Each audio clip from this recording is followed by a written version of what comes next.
नमस्कार दोस्तों, कैसे हैं आप लोग। बात करेंगे हम जेपी पावर की। जेपी पावर के अंदर जो है आज गिरावट देखने को मिल रही है। जेपी एसोसिएट के अंदर भी गिरावट है।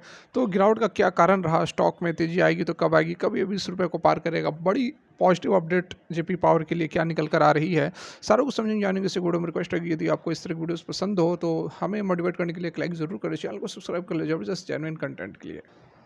तो यहाँ आज की यदि हम बात करें तो लगभग 3 साढ़े 3% के आसपास की गिरावट रही है। 14 रुपये 5 पैसे पर जो है आज के डेट में हमें क्लोजिंग होती हुई नज़र आ रही है।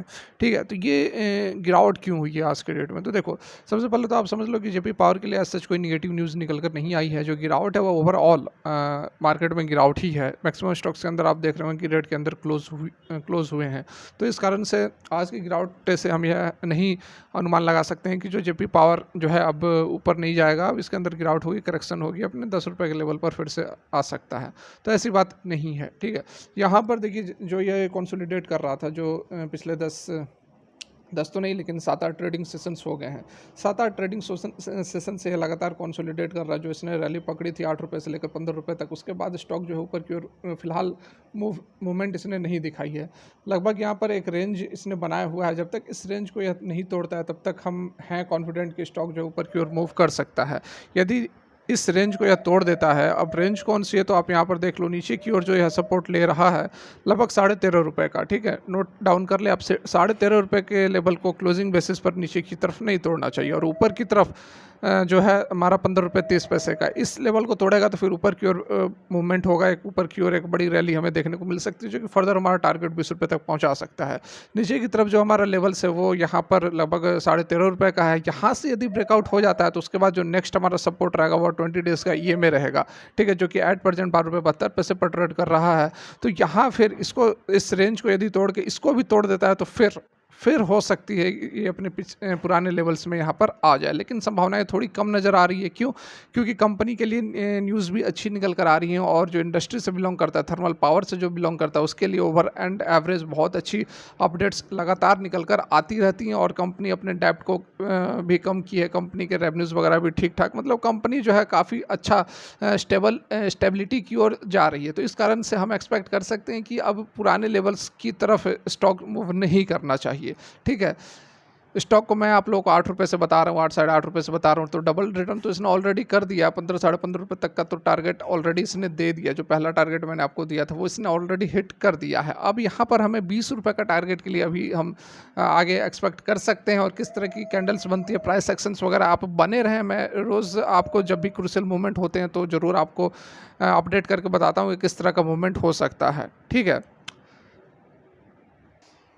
तो यहाँ पर एक नज़र डाल लें, यदि हम आज के डिलीवरी परसेंटेज पर क्या कुछ खरीदारी हुई है तो आप यहाँ पर देख सकते हैं ये डाटा आज 20 नवंबर 2023 का। तो यहाँ देखिए लगभग 11 करोड़ 61 लाख 43,338 क्वांटिटीज़ की ट्रेडिंग हुई है, जिसमें से 5.5 करोड़ से भी ऊपर 4 करोड़ 83 लाख जो है डिलीवरी में उठाई गई, यानी कि 41.60% डिलीवरी में उठाई जा रही है। इसका मतलब है कि लोग को अभी भी कॉन्फिडेंस है, विश्वास है कि आने वाले समय में स्टॉक का प्राइस ऊपर जा सकता है, इसलिए 41% की यहाँ पर डिलीवरियाँ उठाई जा रही हैं। 15-20-25% जो डिलीवरी होती है उससे अच्छा माना जाता है, मूवमेंट ऊपर की तरफ हो सकता है। ये खुद यहाँ पर बताया भी जाता है, जो डिलीवरी वगैरह का डाटा रहता है उसमें ये बताया जाता है कि अगर हायर डिलीवरी है तो मतलब कि ऊपर एक्सपेक्टेशन यही है कि जो है प्राइस ऊपर की तरफ मूव कर सकता है। तो यहाँ पर देख सकते हैं लगातार जो अपडेट निकल कर आ रही है उसमें यही बताया जा रहा है कि जो पावर प्लांट्स, जो थर्मल पावर प्लांट्स है, वो काफ़ी आने वाले समय में उसका डिमांड रहने वाला है। पॉजिटिव लोड फैक्टर्स के साथ बहुत ज़बरदस्त यहाँ पर इम्पैक्ट डालने वाला है। जैसे कि देख सकते हैं, India rating and research has assigned a positive rating outlook for the thermal power plant on improving plant load factor and adequate liquidity थी। ठीक है, ये भी अपडेट एक पहले निकल कर आई थी। Rating agency has said supply issue in time of surging demand might जो है sporadically affect generator, however projects can maintain availability using imported coals as clarity has emerged on full pass. ठीक है, तो ये देखिए बातें यही बताई जा रही है कि अभी आने वाले समय में जो है थर्मल पावर का डिमांड बहुत ज़्यादा रहने वाला है, क्योंकि जो डिमांड निकल कर आ रही है यहाँ पर आप देख भी सकते हैं कि हमारी, देखिए ये न्यूज़ आप देखिए, India power demand set to soar 77% in 2023 से 24। ठीक है, एशिया पैसिफिक। तो भारत का जो डिमांड है 2023-24 में 7% बढ़ने वाला, और उसमें से जो नीचे जो अपडेट निकल कर आ रही है आप यहाँ पर देख सकते हैं। जो दूसरी अपडेट है ये देखो, ये वाली thermal plants to generate 76% of the India power requirement in 2023। Centre का यहाँ पर कहना है कि 76% अभी भी जो हमारा पावर रिक्वायरमेंट है वो थर्मल पावर प्लांट, मतलब कि जो कोल से इलेक्ट्रिसिटी बनाई जाती है जिस पर कि जेपी पावर मेन बिजनेस उसका वही है।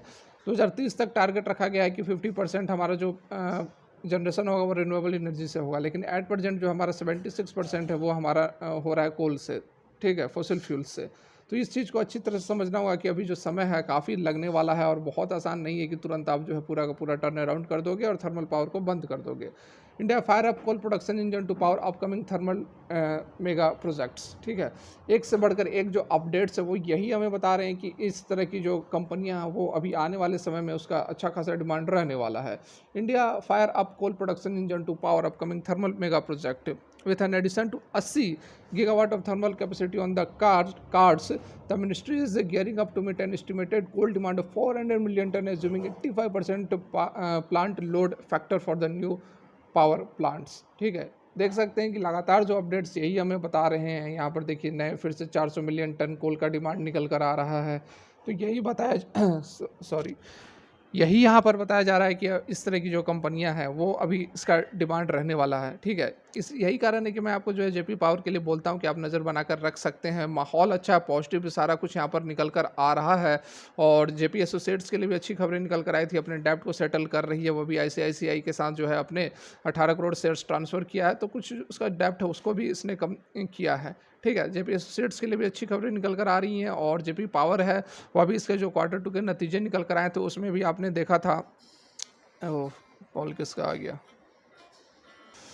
हाँ भाई, डिलीवरी वाले का नंबर था, डिलीवरी आ रही है, ठीक है। तो यहाँ पर कहने का मतलब यही है कि जेपी पावर जो है वो बहुत ही एक बन सकता है। ऐसा नहीं कंफर्म हम नहीं कहेंगे कि हाँ ये मल्टीबैगर बनेगा ही, क्योंकि यह पेनी स्टॉक है, ठीक है। पेनी स्टॉक का कोई पता नहीं रहता, लेकिन उसके फंडामेंटल्स, उसके बैकग्राउंड्स, उसके फाइनेंशियल्स, उसके किस सेक्टर से बिलोंग कर रहा है, उसमें ग्रोथ कैसा है, ये सारा चीज़ को प्रेडिक्ट करके हम अनुमान लगाते हैं। जैसे कि मैंने आपको सुलो एनर्जी के अंदर बोला था, सुलो एनर्जी एक मल्टीबैगर बनेगा, 8 रुपये से लेकर 45 रुपये तक का सफर तय इसने कर लिया। तो डेफिनेटली हम एक्सपेक्ट जरूर कर सकते हैं, लेकिन एक चीज़ आप समझ लें कि पेनी स्टॉक है तो आंख बंद करके इसमें आपको निवेश नहीं करना है। बिल्कुल स्ट्रिक्ट यहाँ पर इंस्ट्रक्शंस रहते हैं कि आपको उतना ही इन्वेस्ट करना है जितना कि डूब भी जाए तो कोई फर्क ना पड़े। इस चीज़ को कान खोल कर आप सुन लें और समझ लें, उसके बाद ही आप इन्वेस्ट करें। पेनी स्टॉक्स में हाई रिस्क एसोसिएटेड रहता है। खुद के एनालिसिस करने के बाद ही कोई इन्वेस्टमेंट करें। हम कोई डायरेक्ट आपको इन्वेस्टमेंट की टिप्स भी नहीं देते हैं। फिलहाल के लिए वीडियो यहीं तक अच्छी लगी हो तो लाइक जरूर करें। Thanks for watching, have a great day.